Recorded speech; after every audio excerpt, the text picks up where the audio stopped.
السلام علیکم۔ میں آپ کو آج یہ بتاؤں گی کہ جب ہمارے نبی پاک صلی اللہ علیہ وآلہ وسلم پر جب پہلی بار وحی نازل ہوئی تھی تو ان کی کیا کیفیت تھی، وہ کتنے پریشان تھے۔ بسم اللہ الرحمن الرحیم۔ ان حضرت صلی اللہ علیہ وآلہ وسلم پر وحی کا ابتدائی دور اچھے سچے پاکیزہ خوابوں سے شروع ہوا۔ آپ خواب میں جو کچھ دیکھتے وہ صبح کی روشنی کی طرح صحیح اور سچا ثابت ہوتا۔ پھر من جانب قدرت آپ تنہائی پسند ہو گئے اور آپ صلی اللہ علیہ وآلہ وسلم نے غار حرا میں خلوت نشینی اختیار فرمائی اور کئی دن اور رات وہاں مسلسل عبادت اور یاد الہی و ذکر و فکر میں مشغول رہتے۔ جب تک گھر آنے کو دل نہ چاہتا توشہ ہمراہ لیے ہوئے وہاں رہتے۔ توشہ ختم ہونے پر ہی اہلیہ محترمہ حضرت خدیجہ رضی اللہ عنہا کے پاس تشریف لاتے اور کچھ توشہ ہمراہ لے کر پھر وہاں جا کر خلوت گزی ہو جاتے۔ یہی طریقہ جاری رہا یہاں تک کہ آپ پر حق منکشف ہو گیا۔ آپ غار حرا ہی میں قیام پذیر تھے کہ اچانک حضرت جبریل علیہ السلام آپ کے پاس حاضر ہوئے اور کہنے لگے کہ اے محمد پڑھو۔ آپ فرماتے ہیں کہ میں نے کہا کہ میں پڑھنا نہیں جانتا۔ آپ صلی اللہ علیہ وآلہ وسلم نے فرماتے ہیں کہ فرشتے نے مجھے پکڑ کر اتنے زور سے بھینچا کہ میری طاقت جواب دے گئی۔ پھر مجھے چھوڑ کر کہا پڑھو۔ میں نے پھر وہی جواب دیا کہ میں پڑھا ہوا نہیں ہوں۔ اس فرشتے نے مجھ کو نہایت ہی زور سے بھینچا کہ مجھ کو سخت تکلیف محسوس ہوئی۔ پھر اس نے کہا کہ پڑھو۔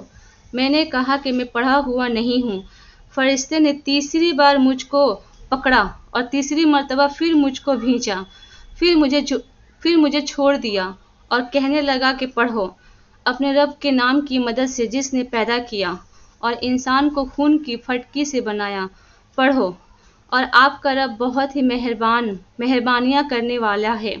بس یہی آیتیں آپ حضرت جبریل علیہ السلام سے سن کر اس حال میں غار حرا سے واپس ہوئے کہ آپ کا دل اس انوکھے واقعہ سے کانپ رہا تھا۔ آپ حضرت خدیجہ کے وہاں تشریف لائے اور فرمایا کہ مجھے کمبل اڑھا دو۔ لوگوں نے آپ کو کمبل اڑھا دیا۔ جب آپ کا ڈر جاتا رہا تو آپ نے اپنی زوجہ محترمہ حضرت خدیجہ رضی اللہ عنہا کو تفصیل کے ساتھ یہ واقعہ سنایا اور فرمانے لگے کہ مجھ کو اب اپنی جان کا خوف ہو گیا ہے۔ آپ کی اہلیہ محترمہ حضرت خدیجہ رضی اللہ عنہا نے آپ کی ڈھارس بندھائی اور کہا کہ آپ کا خیال صحیح نہیں ہے۔ خدا کی قسم آپ کو اللہ کبھی رسوا نہیں کرے گا۔ آپ تو اخلاق فاضلہ کے مالک ہیں۔ آپ تو کنبہ پرور ہیں۔ بے کسوں کا بوجھ اپنے سر پر رکھ لیتے ہیں۔ مفلسوں کے لیے آپ کماتے ہیں۔ مہمان نوازی میں آپ بے مثال ہیں اور مشکل وقت میں آپ امر حق کا ساتھ دیتے ہیں۔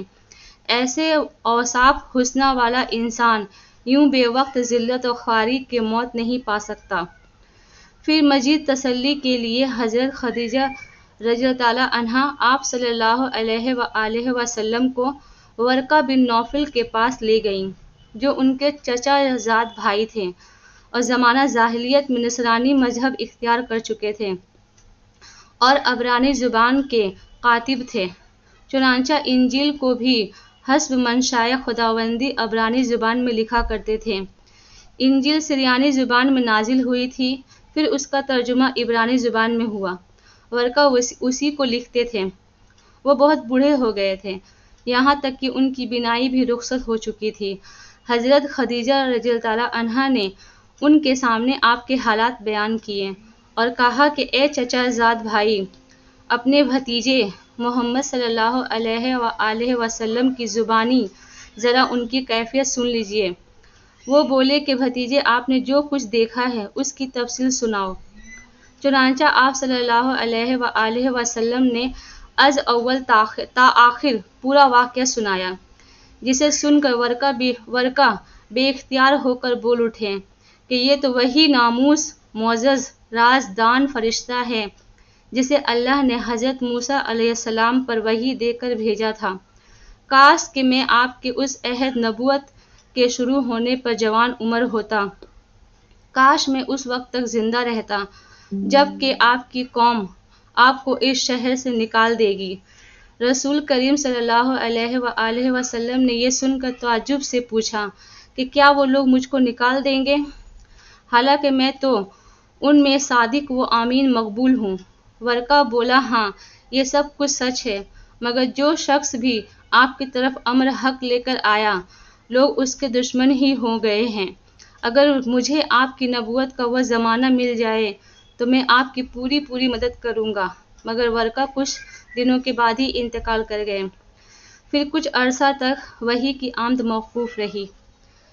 السلام علیکم۔ یہ ہمارے نبی پاک کا وحی نازل ہونے کی بہت ہی شروعاتی دور تھی، جس میں ہمارے نبی پاک بہت گھبرا گئے تھے جب پہلی بار ان کے اوپر وحی نازل ہوئی تھی۔